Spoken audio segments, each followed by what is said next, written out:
We'd like to begin this podcast by acknowledging the traditional owners of the land on which we meet today, the Whadjuk Noongar people, and pay our respects to elders past, present and emerging. This podcast is brought to you by Sprinkles and Sprouts, where the food is generous, garlic and cheese are measured with the heart, and there is always room for seconds. Find them at sprinklesandsprouts.com. Mel, we're back again. It's episode 67. It just goes on, doesn't it? I know, it was like we were just here. It's like we were just here. Thanks for listening, by the way, everyone. Talking Couch Potatoes, you're listening again.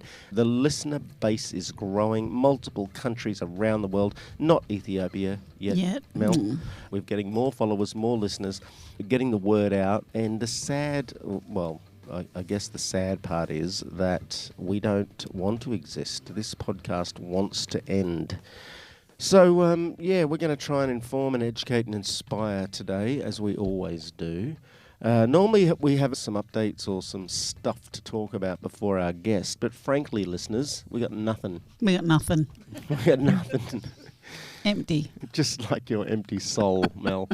She's been working hard, folks. Poor old Mel. We do have Foster of the Fortnight. We could talk about that. That's not nothing. Beautiful houndie that needs some help. This is Jazz that we're talking about today. He is a confident young boy dressed to impress in his black tuxedo coat and white socks. He knows what he likes: attention, affection and a comfy spot on the couch. He is gentle and curious, and Jazz loves to be involved in whatever you're doing and will happily poke his nose into daily life to feel included. While he enjoys a stroll, he's not demanding when it comes to exercise. In fact, you may need to convince him to leave the couch. Jazz is currently living with another dog and is doing well.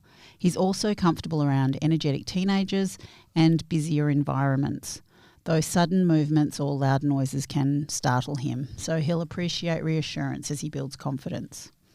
This affectionate boy loves a cuddle and will happily snuggle up with new people. He enjoys playful moments, including some gentle bitey face fun, and he is very food motivated, so training will be a rewarding journey. He's learning his name and starting to respond to simple cues, but will need ongoing guidance. Jazz prefers being close to his humans and would suit a home where someone is around more often than not. He can become a little mischievous when left alone, sometimes chewing shoes or cardboard treasures, but he's learning what his toys are. Toilet training is still a work in progress, and he will need consistency and routine. He's happiest indoors, but will enjoy some yard time before heading back to his bed. He's a sweet, loving boy who will thrive with patience, structure and plenty of affection. In return, he'll be your loyal little shadow. So please, if you have a place in your heart for this sweet boy Jazz, give Greyhound Adoptions WA a call. He sounds like a lovely little fellow. He's sweet. Sounds very similar to me, Mel, because I like some bitey face fun now and then. Ask Jem. I can be mischievous when I'm left alone. And I'm not fully toilet trained. Yeah, I can imagine. Gemma tells me all about it. Yeah. But he sounds delightful. Yeah, he is. Very handsome boy. Well, again, another thing we have in common. The thing you don't have to worry about is being left alone and abandoned by they'll look after you. Whatever you need. Yeah, absolutely. Whatever you need, Gower. And we've had Gower on the show a couple of times. Mm-hmm. So don't go paying a fortune for some purebred dog. We've got them right here, mate. They're the purest breed you can get. So step up and foster. Or adopt. Foster to adopt? Yeah, or just adopt. Yeah. Yep. If you love the look of him, give them a ring and, go. And you can't go wrong. Him. I've never met a single human being who either fostered or adopted a greyhound and went, nah, that was a mistake. Yeah. It's the opposite. You end up in this cult. It's a cult, Mel. A cult of love and truth. Anyway, that's all we've got, isn't it? Yeah? You all right there, Mel? You finished your dinner? Almost. I think I might have another little snacky dessert. Schnickety snack. It's getting a bit loose, this podcast, isn't it? I know. This is what happens when we have a break. I know. It's hard to get back into the routine. We lose our rhythm. You know what? It's just like sometimes when you continually push and push. You're feeling despondent, aren't you? Yeah, there's just no...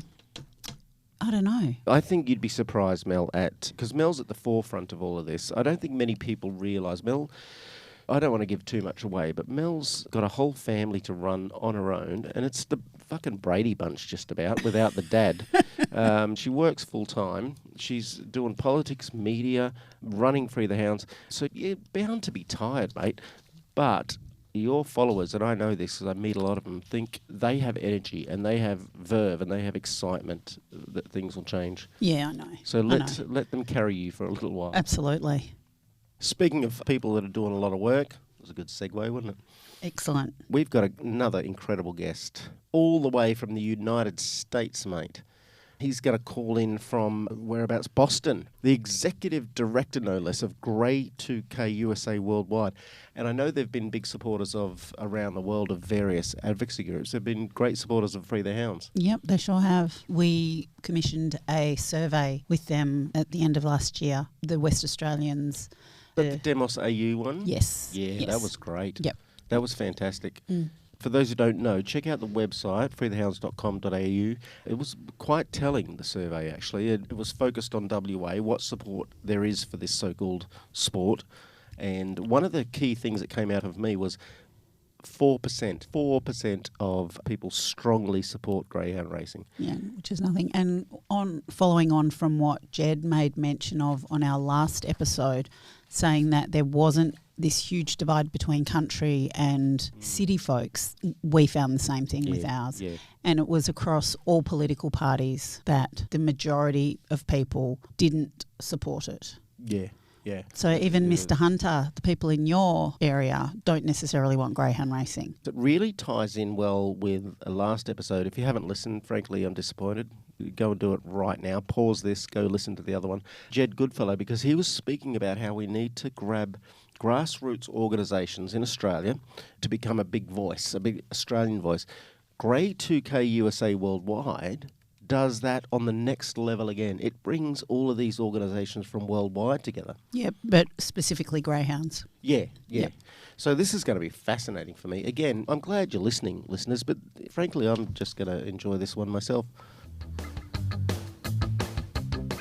All right, Mel, it's time yet again to meet another extraordinary human being in the field of animal advocacy, Carey Theil, who is the executive director of GREY2K USA worldwide, who's had a little bit to do with Free the Hounds, Mel. Yeah. He is the co-founder, along with Christine Dorchak, author of numerous news articles about greyhound racing. He's highly cited, extensive legislative experience in US politics. He has testified in favour of stronger greyhound protection laws before committees in several states. He's the author, or the co-author, I should say, with Christine, of Brooklyn Goes Home. Brilliant book. Yeah, he's got a TED Talk. I love me a TED Talk, Mel. How to be an activist who creates real change, that discusses 25 years of advocacy for the greyhounds. And Carey volunteers for various non-profit organisations and is, interestingly enough, on top of all of this, he's got time to become a national master in chess, which is what I think that's what we need, Mel. If we're going to have activists and leaders, we need people who know how to... I know, position things, position exactly. things, yeah. And he's strategic. Been graceful enough to get out of bed at stupid o'clock all the way from Boston. Carey, how are you? It's an honor to be with you, so thank you. Oh, it's an honour to have you. And again, it really dovetails nicely with our previous episode.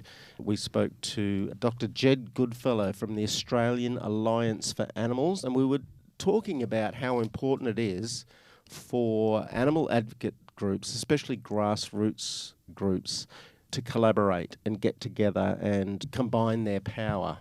No question. Yeah, of course, I'm familiar with the great work of that organization, that coalition, and it really is essential that animal protection groups work together and collaborate, because these are very difficult fights. I mean, this is a fight. The greyhound racing fight is taking on a very politically powerful industry, and the only way that I think our side is going to succeed and the dogs are going to get the justice and the relief they deserve is if we all find a way to work together, which sometimes is easier said than done, candidly, but it's certainly a part of the work for sure.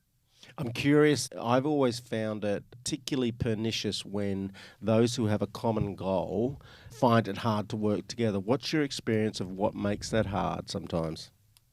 You know, my mother, when I was a child and a teenager, my mother rescued lots of dogs. We'd have 8, 10, sometimes more dogs in the house. People would find lost dogs. Some of them would come to my mother and she would take care of them, find homes for them. So I share that because when you're around like a pack of dogs, frequently there's dogs that don't like each other. And to a certain degree, that's dog nature and human nature. In the history of social advocacy, whatever issue you look at, I think there have always been human disagreements because we're human. I think that's the nature of who we are as a species. So I think it's completely normal. The challenge for me is mitigating that and putting, the mission first and overcoming those challenges and finding a way to work together, because this work requires that.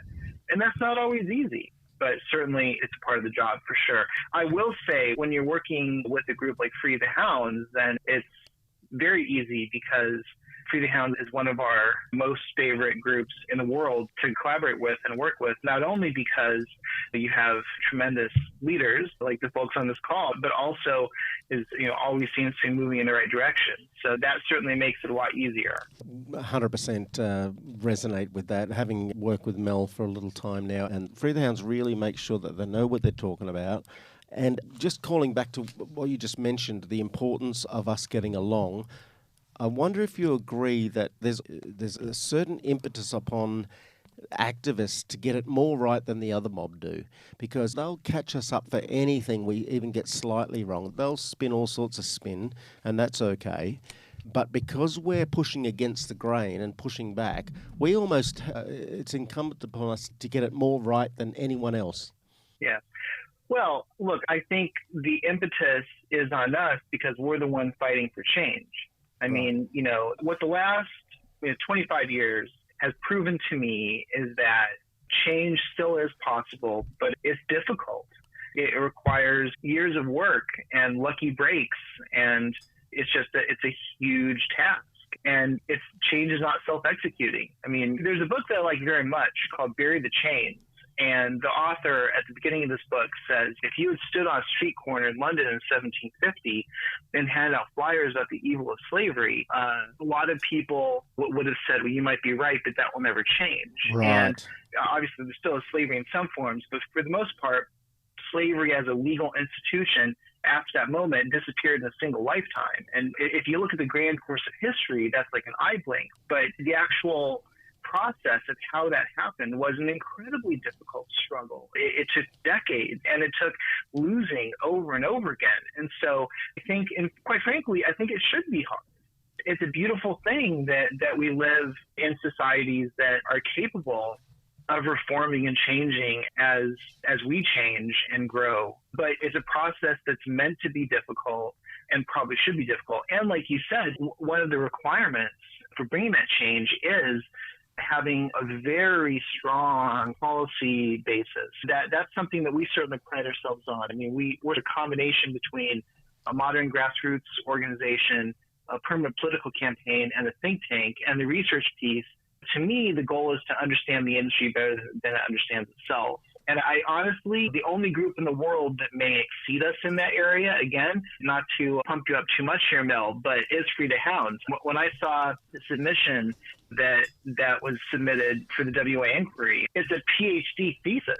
I mean, So that, and to me, that's one of the things that's required here, because like you said, that we have the obligation to bring about this change and to make a convincing argument and then figure out the politics of actually doing it. The other side, yes, they can be disorganized and whatever. As long as they can stop that change from happening, they win. But there is another side to that, which is we only have to win once. Right. If we look forward in Australia or, over the next couple of decades, right, there will be a number of moments when governments look at outlawing greyhound racing, on the verge of outlawing greyhound racing. And for the greyhound industry to succeed, they have to win all of those fights. They have to win every single time. Right. We only have to win one. And so I think that's certainly something to keep in mind and something that should give us hope. I really love your comparison with, and I've done it on the podcast a number of times, not to diminish the trauma and the historical significance of slavery, but to me the racing industry and using these hounds for exploitation, profit, denying them their rights for a life beyond use as a commodity is quite analogous to slavery. And I often imagine that in a generation or two we might look back at this so-called sport as akin to the days that we looked back when we would commodify humans. Well, I mean, I think to me, that's the social justice movement that spawned all these other movements.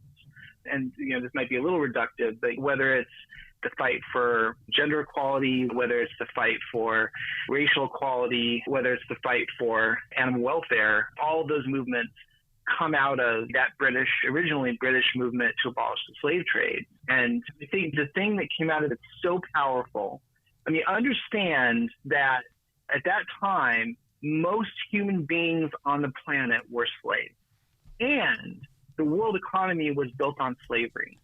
And so to have that essentially vanish within a single human lifetime is really incredible. And the thing it proved was that once society wraps its arms around an issue and looks at it and says, this is fundamentally wrong, we are better than this is not who we are, then that notion sweeps away all of the economic considerations. It sweeps away any kind of, cultural, everything else gets swept away. That's a very powerful idea. And it's one of the best parts about who we are as humans. One of the best things of our humanity is the notion that we do have this deep-seated sense of right and wrong. And we see that with the Greyhound issue. I'll give you an example. When we polled in WA and we polled elsewhere and found exactly the same thing, voters don't care about the jobs in the Greyhound industry. They just don't.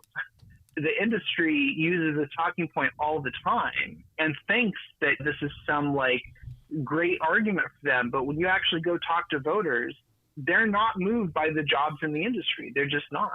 When voters look at this issue and they look at all of the animal welfare problems in the industry and they weigh that with the small number of jobs that are involved and the other economic factors, on the whole, voters say, yeah, I feel bad about the people in this industry. I have empathy for them, but I care more about the dogs. Yeah. And to me, that's an example of this bigger piece at work that you find in all of these social justice movements. I haven't even got to my first question yet, because this is just the depth of understanding you have about the issue. It reminded me of when you put a pot on the stove and you put so much energy into that pot, but it doesn't look like it's bubbling at all. And then all of a sudden, it just starts bubbling over. And you've taken that to the next level, and you have created a global advocacy group. Yeah, well, actually, the formation of our organization, GREY2K USA Worldwide, is a great example of this. There were grassroots efforts that happened in the U.S. for, more than a decade before we formed. And you're right, it is like a boiling pot. But the other piece of it is, I do think a lot of folks, including grassroots advocates on our side, believe that if you do all the public education and that suddenly magically the political side will just take care of itself, and that's not true.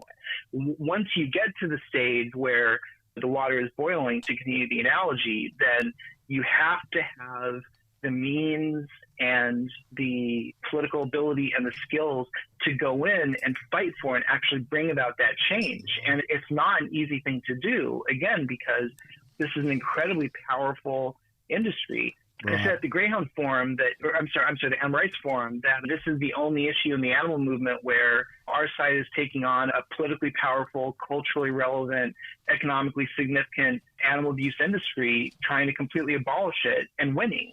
And I think that's true. And my argument was that this is one reason why the broader animal welfare community should prioritize the fight against greyhound racing. And I think GREY2K USA is a great example in that need to have the ability to then engage in the political process and finish the deal. So after all of this grassroots activism happened, in the year 2000, there was a group of local activists in the state of Massachusetts, and where Boston is, that decided to bring a referendum to outlaw greyhound racing. And in America, in some states, you can go out and collect signatures and place a referendum before the voters. It's a very extremely difficult process, but it's possible. And so they decided to do this on a referendum to completely abolish greyhound racing. And this was like the moment when all of this grassroots work from across the country bubbled up into that one moment in time. And they got the signatures, the 150,000 signatures was an all-volunteer effort, which is very difficult to do.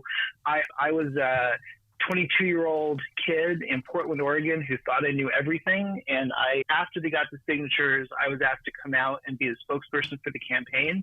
And so I was the campaign's first paid employee. And so I worked very hard day and night, and we had debates, and there was millions of dollars spent against us. The television ads, they had one television ad with a greyhound trainer with her children, and greyhounds running an open field behind her, and she said, "If this question passes, I won't be able to feed my children." Oh, wow. And I said, "Oh, that's a pretty good ad." The second ad was a Catholic priest. With his greyhound, and he said, "These people are lying about us, vote no." I said, "This is a pretty good ad." The third ad was just an attack ad where they called us every name in the book and said we were liars. And on the eve of the election, Christine and I and two other people were sued for $10 million for defamation of character, which was a ridiculous lawsuit, but it was a huge news story in the days leading up to the election. And on election day, we lost 51-49. Wow. That was absolutely devastating. It was horrible because I knew, and we knew, that dogs were going to continue to suffer and die because of our failure. And to sit with that and live with that is painful. But, once we got beyond that, we realized that we had stood toe-to-toe with this incredibly powerful industry and almost won. Yeah, right. And so that hope then led us to form a national nonprofit, and then eventually to also adapt to an international mission and try to fight for these dogs everywhere. So that's how we formed. I love the way you're pointing to, similar to our last guest, Jed from the Alliance, this idea of combining a grassroots movement with high-level political influence, where you can't just do the grassroots, you've got to create some political power, which sounds like exactly what you've created. What success have you had in the US so far, and how did you go about it, given everything you've just told us? Well, 20 years later, when we had that first ballot question in Massachusetts, there were about 50 operational dog tracks in the United States. It was a multi-billion-dollar industry. Fast forward to 2026, and there are 2 dog tracks left in America. We're on the verge of ending greyhound racing completely.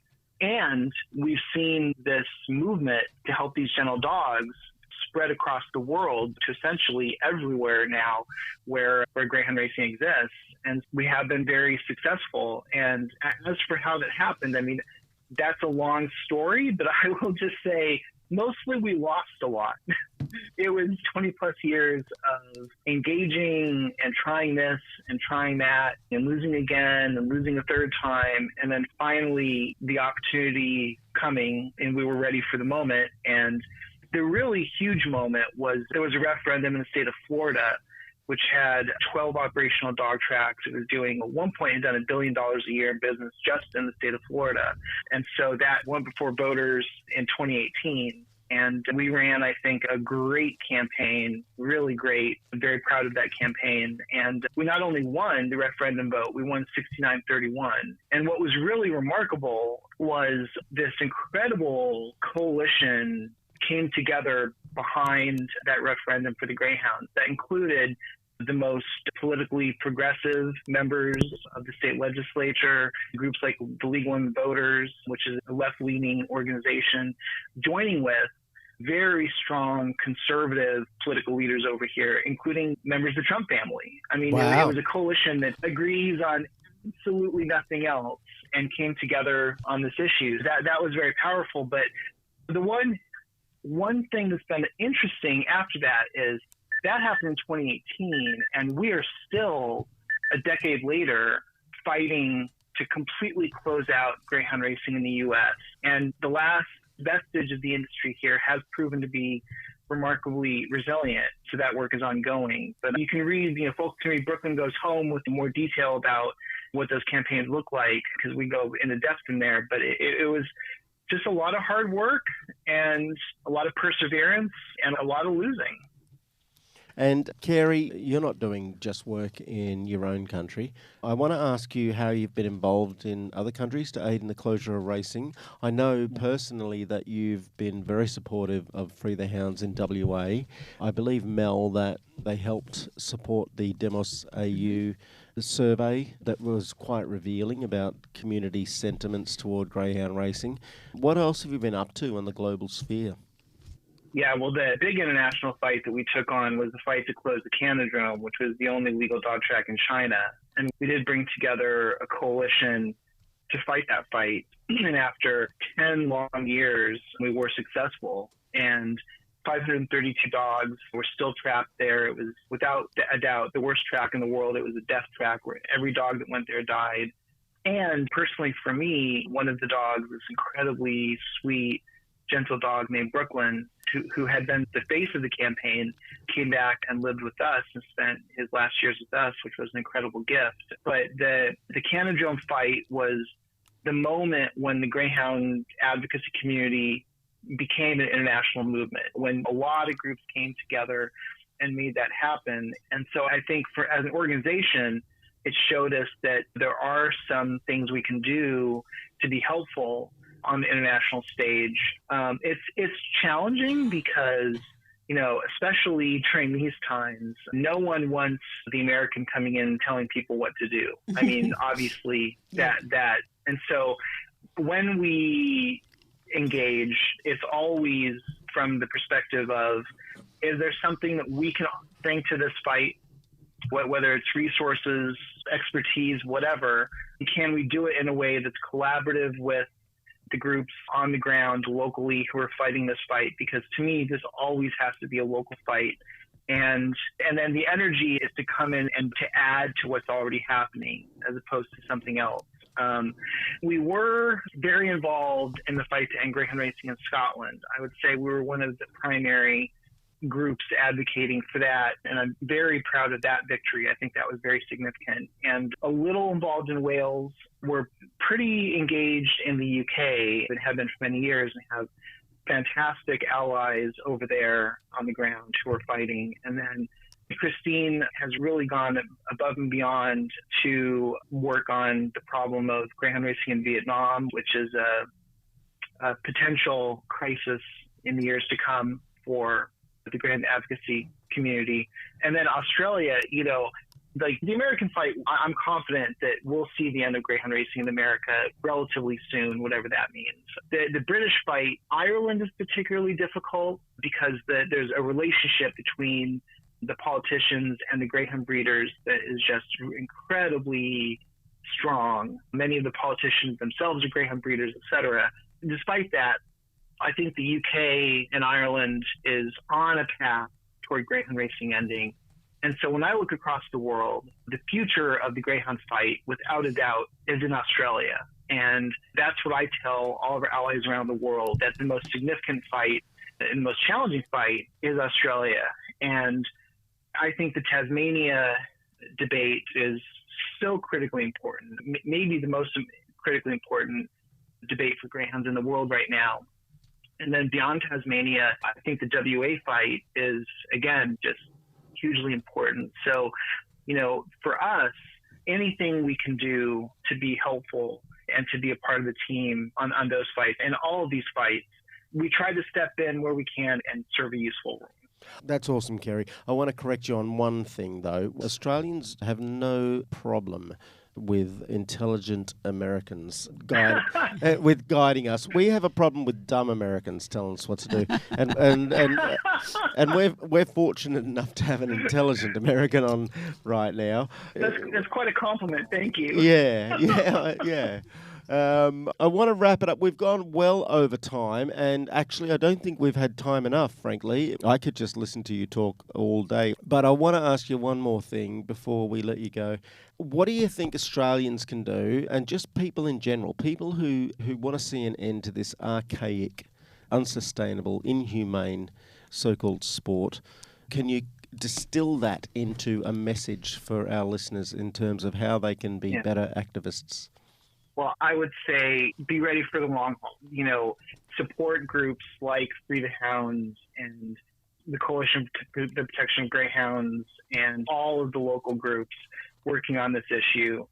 And, you know, write letters to the editor, talk to the MPs that represent you, donate financially to make sure that we have the resources necessary to fight these fights, all of those things. And don't lose hope.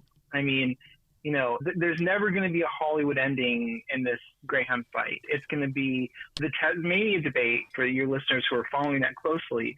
That's what the future of this is going to look like. It's going to be messy and complicated, and the Greyhound breeders are going to be bullies, and they're going to try and push everyone around, and they're going to make threats, and it's going to be acrimonious and difficult from start to the finish, and there's going to be losses. But I will say this.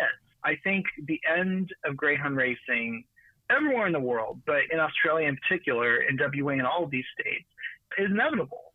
And both sides know that. Yeah. Everyone knows that. Everyone knows how this story ends. Yeah. The question is, how long is it going to take? Yep.